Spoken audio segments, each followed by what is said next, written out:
Hi there, it's Jon Turino here.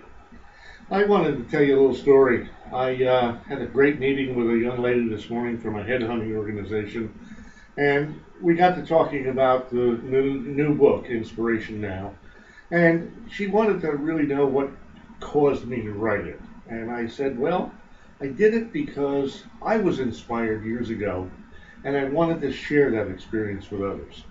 So let me take a few minutes and read you some things from the book that might spur you to think a little bit more about what you're thinking about or should be thinking about. Because the way you see yourself and feel about yourself has a tremendous impact on how far you go in life and whether or not you fulfill your destiny. Once you learn how to be happy, you won't tolerate being around people who make you anything less than happy. Chapter 2 talks more about this. And again, the reason I wrote this is I want to inspire people. Once upon a time when I did the high-tech world and I changed the world with the IEEE test standard that every electronic device you use has my fingerprints in, I had people coming up to me saying, John, you inspired me. You made me not give up. You made me work to do the things I needed to do to make myself more successful. And I felt good doing that. It was joyful. And that's what I would like to have happen to you when you read Inspiration Now. Because when you make a picture and you make it real, you can make the rest of your life the best of your life. Chapter 3 talks about managing your time and managing your life. It says, worrying does not prevent tomorrow's troubles. All it really does is drain strength from today. The clock's ticking. Spend it wisely. You'll find some examples in here about students and mothers and Olympic athletes. And you'll find advice on not overthinking things, because overthinking is the art of creating problems when there really aren't any.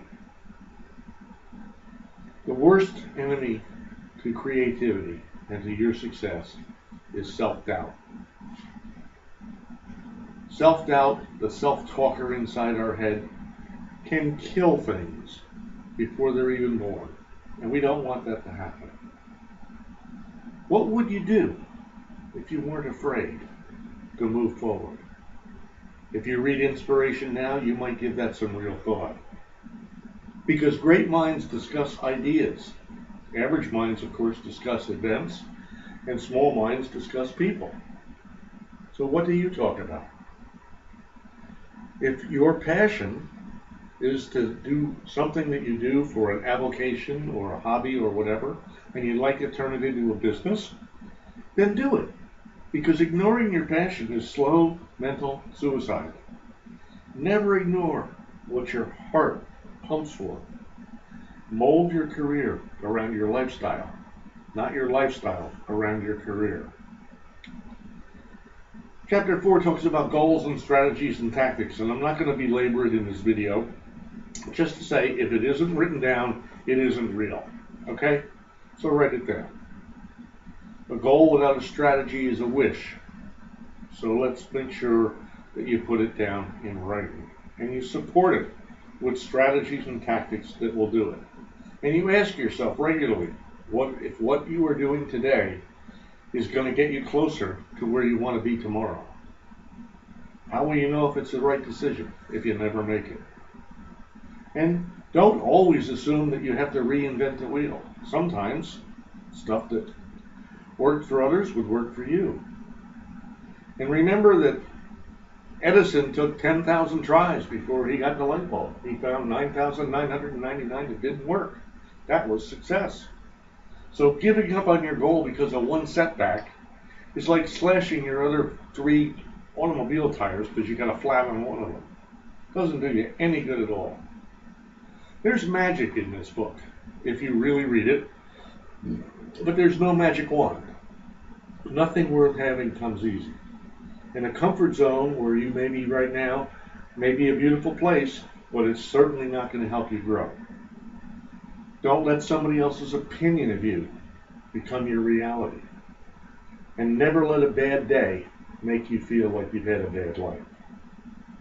People say, according to Zig Ziglar, that motivation doesn't last. Well, bathing doesn't either. That's why we do it every day, right?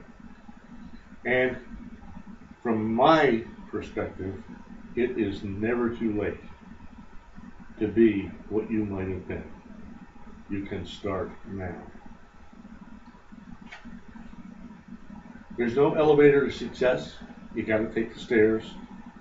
You may not be where you want to be, but each time you do something positive, you're closer than you were before. Good things, turns out, come to people who work their rear ends off and never give up.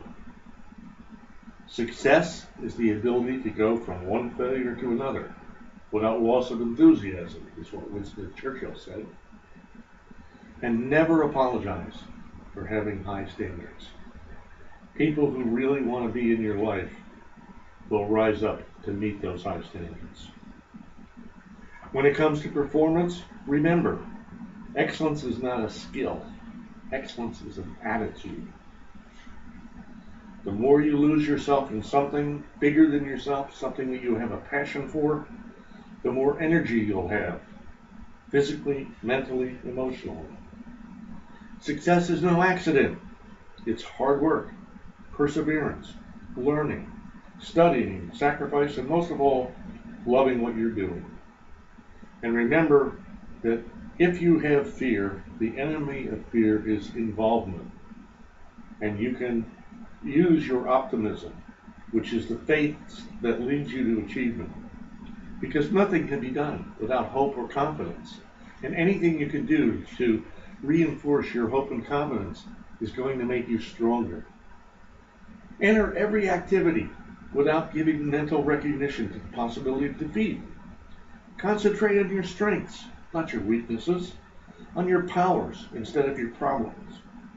And never, ever stop doing your best just because somebody doesn't give you instant credit for it. Think again about when you feel like quitting, why you started. And believe in yourself. Know that there is something inside you that is greater than any obstacle. You need to realize your dreams and desires, because when you cease to dream, you cease to live, according to Malcolm Forbes. And Einstein says that the mind that opens up to a new idea never returns to its original size. We want to connect your left brain and your right brain. And there's a lot of information in this chapter about all of us walking in the dark and each of us learning to turn on our own light. Each of us may be striving to be called crazy for dreaming too big. But don't let someone who gave up their dreams talk you out of yours. Put your dreams on hold for too long and they'll hang up on you. Never allow waiting to become a habit. Live your dreams and take risks. Life is happening now. And the doors will be open to those who are bold enough to knock, because success is a state of mind. If you want success, start thinking of yourself as successful. Let your faith be bigger than your fears. Celebrate your successes and achievements. Don't wait until you've reached the final goal. Be proud of yourself. Be proud of every step you take along that goal. Celebrate what you accomplish, but raise the bar each time you succeed. You'll know you're on the right track when you become uninterested in looking back. Chapter 8 has all kinds of pieces about what unsuccessful and successful people do. And concludes with, when life is sweet, say thank you and celebrate. And when life is bitter, say thank you anyway and grow. I talk about visual image formation because limitations live only in our minds. But if we use our imaginations, our possibilities become limitless. You attract what you want, not what you are. I'm sorry, that's backwards. You attract what you are, not what you want. If you want to be great, then be great. You are confined only by the walls that you build yourself. The mind is everything. What you think, you become. So focus on the positives, and the negatives will disappear. When you focus on problems, you'll have more problems. When you focus on opportunities, you'll have more opportunities. So when it comes to visual image formation, make a picture, make it feel, and make it real. And I go into great detail on how you can do that. Because more than one person, including Theodore Roosevelt, has said, believe, and you're halfway there.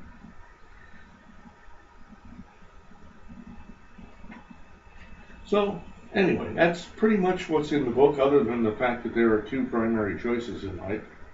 One of those is to accept conditions as they are, and the other is to accept the responsibility for changing those conditions. And almost every successful person begins with two beliefs. The future can be better than the present, and I have the power to make it so.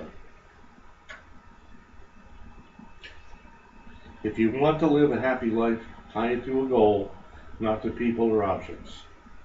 To be yourself in a world that's constantly trying to make you something that you're not is a great accomplishment. But first comes thought, then organization, and that thought into ideas and plans, then transformation of those plans into reality. The beginning, as you'll observe, is imagination. And dreams don't work unless you do. But my experience has been that you can if you think you can, just like that train from years ago. And remember that there are consequences for doing nothing. Never think that what you have to offer is insignificant. There will always be someone out there who needs what you have to give. There's no passion in playing small, in settling for life that's less than what you're capable of living. To be a champion, you must believe in yourself, and even when no one else will. And you need to have a bias for action, because one day you may wake up and there won't be any more time to do things that you've always wanted to do. So do them now. You are powerful beyond belief. Believe in yourself, and the impossible becomes a word only used by the non-believers. You have the power to do what you want to do, to become what you want to be. Get inspired with inspiration now. Thank you.